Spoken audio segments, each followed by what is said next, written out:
반가워요 여러분. 이번 설 연휴 즐겁게 보내시라고 넷플릭스 추천작 준비했습니다. 연휴 동안에 그래도 영화 이 중에 한 편은 꼭 보세요. I am Love입니다. 이 영화는 솔직히 연휴에 보기 추천을 한다면 꼭 혼자 보셔야 돼요. 약간 좀 매운맛의 진한 로맨틱 영화라고 해야 될까요? 불륜 영화거든요. 그래서 혼자 보시길 추천! 그렇지만 이 영화는 작품성이 굉장히 있는 영화고 2011년도에 골든글로브 외국어 영화상 노미네이트가 됐던 영화고 주인공은 틸다 스윈튼인데 이태리 영화예요. 불륜 영화지만 어떻게 보면 불륜을 통해서 자아를 찾아가는 한 여성에 대한 얘기니까 뭐 잘 포장이 돼 있는 거죠. 이 틸다 스윈튼이 러시아 여자였는데 그 이탈리아의 방적 공장으로 되게 부를 축적한 유명한 가문의 며느리가 돼요. 그리고 이제 그 며느리로서 엄마로서 되게 진짜 착실한 삶을 살아가거든요. 자식이 있는데 장성했어요. 되게 FM적인 삶을 살다가 자기 딸이 첫째 오빠한테 동성애자임을 밝히는 편지를 쓴 거예요. 나는 사실 여자애를 좋아한다고.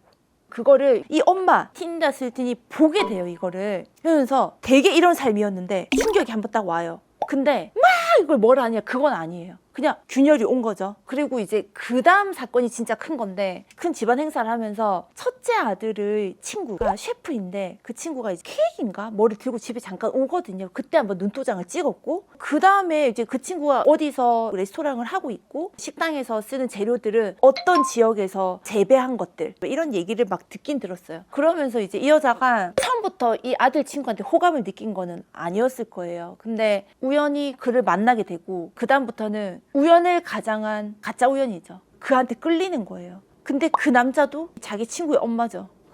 말이 안 되긴 한데, 근데 둘이 비주얼을 보면 또 말이 돼요. 어쨌든 좀 수위가 높은데, 근데 이걸 작품으로 봐주세요. 근데 둘이 이제 사랑하게 돼요. 사랑하게 되고 막 육체적 관계도 갖게 되고, 근데 모든 눈을 피해야 되잖아요. 자, 이들이 만난 장소가 어디냐면 뭐 유기농으로 막 다 재배한다고 했잖아요. 농장 같은 데서 거기서 만나요. 근데 이 아들이 뭔가 이상한 걸 눈치를 채거든요. 근데 그게 진실인 걸 알게 되고 어떻게 되겠어요? 감당할 수 있겠어요? 내 친구랑 우리 엄마는 감당 안 되잖아요. 난리가 나요. 여기까지만 할게요. 내용만 들으면 천하의 나쁜 이래도 돼? 이런 설정이긴 한데, 영화를 보는 순간 저는 솔직히 도덕적 죄책감을 느끼지 못할 정도로 되게 몰입하면서 봤거든요. 여기도 음악이 너무 좋고 이탈리아의 아름다운 자연, 배경, 장면이 좋아요. 그래서 작품성도 굉장히 있는 영화고, 안 보셨다면 혼자 보세요. I am Love.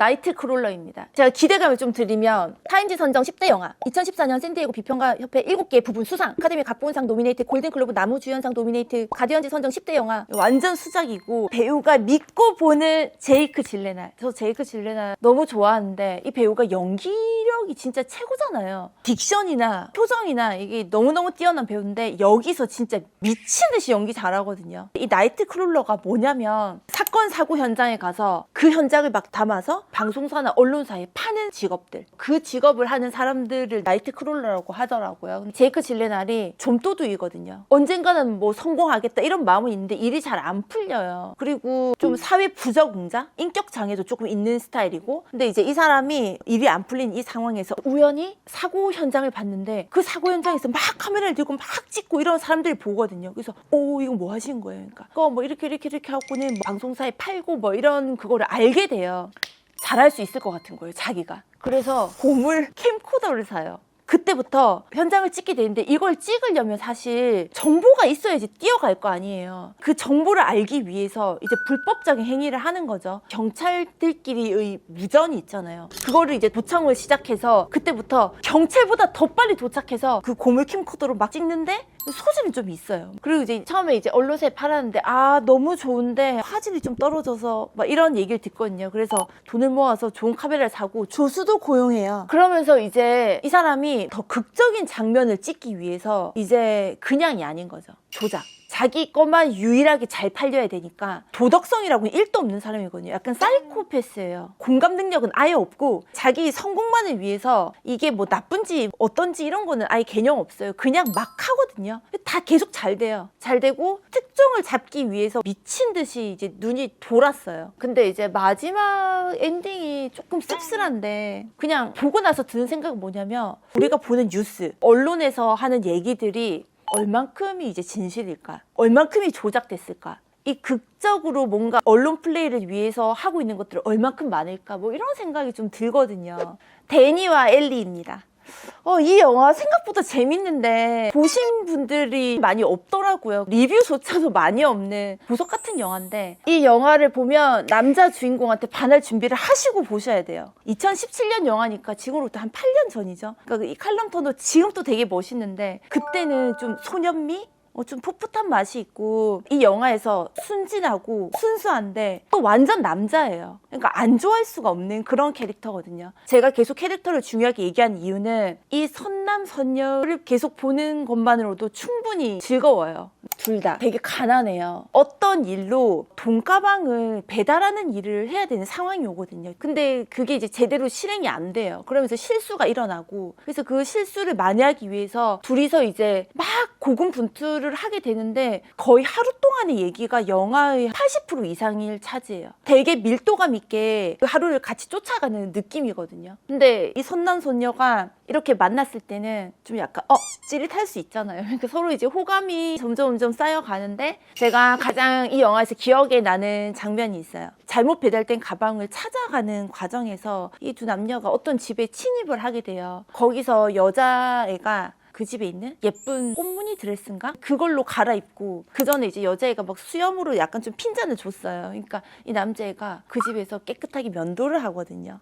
잘 보이고 싶은 거잖아요, 서로한테. 이게 되게 간접적이고 수줍어서 너무 달달한 느낌이 있거든요. 영화는 범죄인데 얘들은 달달한 그 어떤 감정들을 조금씩 노출하는 게 너무너무 설레요. 그리고 칼럼 터너 너무 멋있어. 영화 딱 끝나자마자 칼럼 터너 검색한다 안 한다? 검색한다.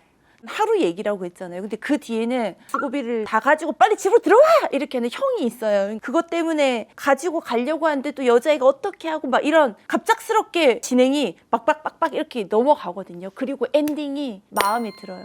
제가 여기까지만 얘기할게요. 달달하고 그냥 편하게 볼 수 있는 영화인데, 이 선남선녀 때문에 기분이 그냥 절로 좋아지니까 꼭 한번 보세요. 다우트입니다.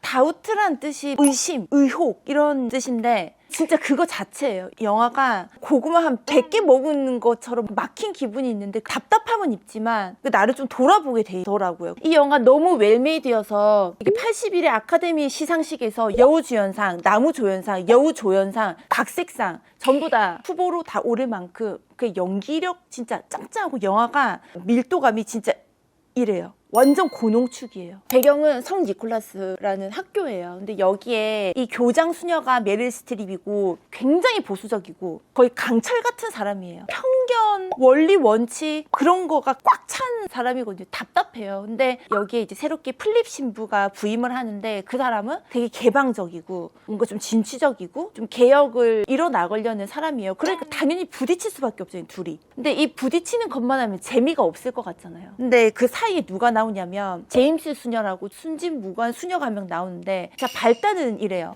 이 학교에 유일하게 흑인 학생이 한 명 있거든요. 옛날 시대거든요. 적응이 쉽지가 않고, 그러니까 플립 신부는 이 친구를 조금 더 관심을 가져요. 플립 신부가 그 흑인 소년 남자애를 성적 갈취를 한다 이렇게 자기들 마음대로 생각하고 그냥 이미 결론은 정해져 있고, 나머지는 그 결론을 뒷받침하기 위한 이유를 막 찾으려고 해요. 그러니까 사실은 안 중요하고. 그러니까 이게 보다 보면 얼마나 답답한지. 근데 이 영화가 진짜 재밌다고 생각한 거는, 사실 보는 내내 진짜로 플립 신부가 그랬나 안 그랬나 약간 긴가민가 하거든요. 끝까지도 직접적으로 밝히지는 않지만, 근데 보는 사람이라면 누구나 할 정도의 결말을 주고 가거든요. 그러니까 영화가 진짜 세련됐어요.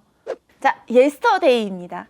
예스터데이 그거 맞아요. 비틀즈 놀이 그거 맞아요. 이 영화는 저는 좀 상상력이 기발하고, 포스터만 봤을 때는 재밌는 느낌 안 들었거든요. 근데 그냥 아무 생각 없이 눌렀다가 생각보다 신선한데? 이거는 진짜 가볍게 보기 좋은 영화예요. 그러니까 어떤 무명 가수가 있는데 한 10년 넘게 계속 무명 가수예요. 그러니까 이제 슈퍼마켓에서 일하면서 오디션도 보고 고군분투하지만 안 돼요. 그래서 나 이제 무명 가수 생활 그만할 거야 하고 그 선언한 그날이었을 거예요. 그 상황에서 갑자기 전 세계가 정전이 돼요. 그래서 그때 교통사고를 당해요. 그리고 한 5일인가 깨어나지 못하다가 이제 이 친구가 퇴원을 하게 되면서 친구들이 너무 축하해 그러면서 기타를 선물하거든요. 그러니까 얘가 가수 포기한다 했잖아요. 그러니까 이제 그렇게 하지 말라고 이제 너무 고마워서 친구들한테 답례로 비틀즈 예스터데이를 막 해요. 예스터데이 막 이렇게 했는데 친구들이 뭐야? 이 노래 너무 좋은데? 그러니까 뭐 비틀즈 거잖아 했는데 아무도 비틀즈를 모르는 거예요. 자기만 아는 거예요. 그때부터 난리 나지. 이제 아무도 비틀즈를 모르니까 비틀즈 명곡이 진짜 이만큼이잖아요. 그러면 자기가 하면 되지. 그래서 이 사람이 레디비를 막 불러요. 부모님 앞에서. 레디비, 레디비 막 했는데 부모님이 귀뚱으로도 안 듣거든요.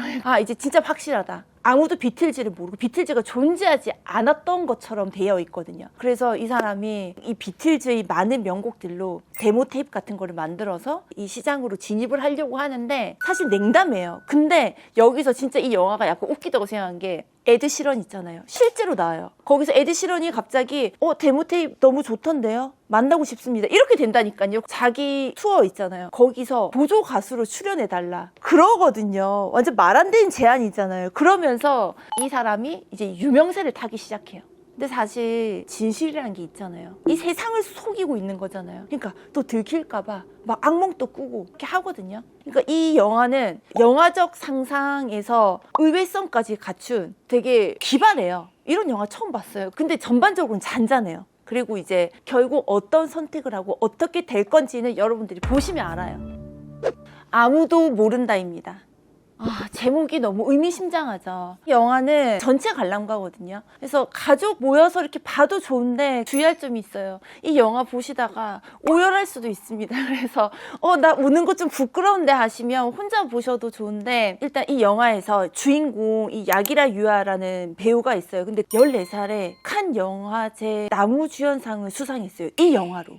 기대감 장난 아니죠. 영화는 실화 바탕이에요. 네 남매가 나오고 엄마가 있는데 엄마는 진짜 철이 없어요. 가수가 꿈이었고 이 네 남매의 아빠가 모두 다릅니다. 어떤 스타일인지 알겠죠? 첫 장면이 이사를 하는 장면으로 시작하는데 셋째, 넷째 꼬마애들이 여행용 가방에 넣고 이사를 와요. 그러니까 이 아이들 4명 다 출생신고도 안 한 애들이거든요. 그리고 이사를 오면서 집주인한테는 저는 남편이 있고 아들 1명 있다 이렇게 얘기를 해요. 그러면서 애들한테 하는 얘기가 아무도 집 밖에 나가면 안 돼. 베란다에도 나가면 안 돼. 왔다 갔다 할 수 있는 애는 첫째밖에 없거든요. 이 나머지 세 아이들은 그냥 집에 갇혀 사는 거예요. 이제 이만한 집에. 근데 애들이 너무 순수하고 귀엽고 그런 엄마인데도 엄마 말을 잘 들어요. 이 엄마가 첫째한테만 사랑 찾아 떠날 거야. 크리스마스 전엔 돌아올게 하고 한 100만 원 정도를 주고 떠나버려요. 첫째가 가장 노릇을 하면서 이 아이들과 살아가는데 조금 지나면 뭐 전기도 끊기고 다 끊겨버리거든요. 너무 열악하고 너무 가슴 아픈데 그 사이에 많은 에피소드들이 있어요. 이 영화가 엔딩 바로 전에 진짜 슬픈 사건이 일어나거든요. 근데 그 슬픈 사건이 너무 어이가 없어서 저는 또 한번 소리를 질렀어요. 근데 애들이 너무 어리니까 이 슬픔의 크기에 대해서 모르는 것 같았어요. 이 일을 애들이 어떻게 겪어내는지가 나오고 그때 약간 오열하는 부분이 있을 거예요. 그리고 마지막 장면이 어떻게 보면 이게 뭐 희망차다고 말해야 되는 건지 모르겠는데 애들이 집 밖으로 나가서 뛰어가는 뒷모습으로 끝이 나요. 영화가 여지를 두고 끝이 나는데 이게 실화라고 생각하면 어른으로서 너무 붕괴할 일이거든요. 너무너무 가슴이 아프고 감동이 있는 영화인데 야기라 유아가 아이인데 너무 잘생겼어요. 그래서 영화를 보는데 몰입도가 좀 솔직히 올라가는 것도 있어요. 이 배우 자체가 연기도 잘하는데 그 눈빛이 살아있어요. 완전. 여기까지만 말씀드릴게요. 되게 감동이 있고 마음을 적시는 영화여서 한번 보면 좋겠다. 드라이브입니다.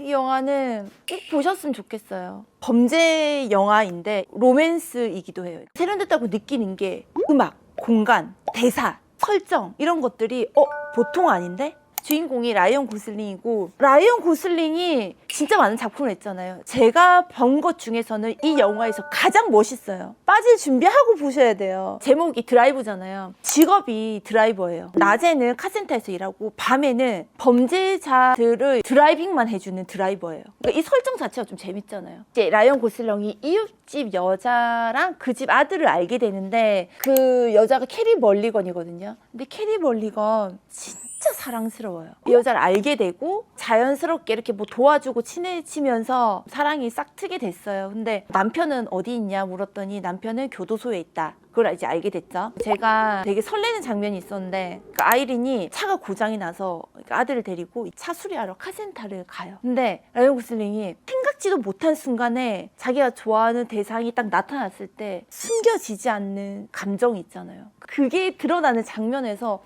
너무 좋거든요. 아 진짜 좋아하나 보다. 아이린의 교도소 갔던 남편이 출소를 해요. 이제 교도소에서 출소하고 나서 더 이상은 범죄 일을 안 하고 싶은데 또 어디를 털어라고 지시가 내려와요. 그래서 이 남편이 막 안 하려고 하다가 이렇게 잔인하게 좀 다쳐요. 넥스트는 내 와이프랑 내 아이. 그리고 딱 그 모습을 보고는 라이언 고슬링이 이 여자를 되게 좋아하잖아요. 내가 너를 도와줄게. 그래서 자기가 좋아하는 여자의 남편의 범행을 도와줍니다. 드라이버로 같이 합류를 하게 돼요. 그러면서 이제 그 이후는 보시면 좋을 것 같아요. 진짜 멋있어요. 멋있는 장면 되게 많이 나오고 이것도 보면 새드 엔딩에 가까운 것 같은데 이것도 보는 사람에 따라 해석이 다를 것 같아요. 근데 너무 좋다. 먼 훗날 우리입니다. 제가 이렇게 하는 이유는 보세요! 이렇게 하고 싶거든요. 중국 영화고 2018년도에 개봉한 영화인데 이 영화가 그 당시에 중국에서 진짜 흥행이 장난이 아니었대요. 너무 재밌는 거예요. 어떻게 보면 뻔한 얘기긴 한데 예쁜데 좀 슬프기도 하고 중국은 지금 춘절이잖아요. 영화의 시작이 춘절이에요. 춘절 때 중국이 진짜 인구 대이동이 있다고 그러잖아요. 여기서도 보면 성공하려고 왜 시골에서 베이징 뭐 상해 이렇게 막 다 꿈을 꾸면서 젊은이들이 모여들잖아요. 그렇게 베이징에 가 있던 남녀가 춘절 때문에 고향 가는 기차에서 둘이 어떻게 알게 돼요. 그러고 나서 이제 둘이 약간 호감이 있었는데 고향에 도착해서 춘절 기간이 길잖아요. 둘이 좀 이렇게 같이 보내게 돼요. 친구였는데 어느 날 완전 연인이 돼버려요. 이 두 남녀 주인공이 사랑했을 때 그 장면은 보고 있으면 약간 돌아간 것 같아요. 20대 초반으로. 아 나도 20대 초반에는 저런 마음이었었지. 약간 이런 생각 들거든요. 그때만 할 수 있는 것들이 있잖아요. 그때만 가질 수 있는 감정이라는 게 있고. 근데 그게 너무 잘 표현되어 있고 또 이것도 있어요. 사랑은 변하잖아요. 사랑할 때는 이 사랑은 끝날 것 같지 않고 없으면 죽을 것 같은데 조금 시간이 지나면 서로 무관심해지기도 하고 서로 이제 상처 주고 받고 막 그러잖아요. 그러면서 둘이 헤어져요. 그러고 나서 다시 처음 만났을 때보다 딱 10년 뒤죠. 재회를 하게 돼요. 우리가 그때 안 헤어졌으면 우리 어땠을까? 옛날 일을 회상하면서 영화가 이렇게 시작되는 스토리였는데 너무 뻔하다. 가난한 애들 뭐 서로 사랑하고 헤어지고 얘기만 들으면 재미없는데 실제로 보면 너무너무 재밌고 이 영화 인생작이라고 하는 분들 전 좀 봤거든요. 그 정도 되니까 꼭 보세요. 그리고 여기 남주가 아이돌 출신이라는데 진짜 연기 잘하거든요. 그리고 이제 여주가 진짜 유명한 주동우라는 배우인데 얼굴에 표정이 한 100가지가 나오는 배우예요. 너무 귀한 배우고 한 번은 꼭 보셔라. 자 여러분 남은 설 연휴 기간 가족들과 즐겁게 보내시고 재밌는 영화 한 편 꼭 보세요. 여러분 전 가보도록 할게요. 안녕. Lately, everything's trembling. All my shelters are opening.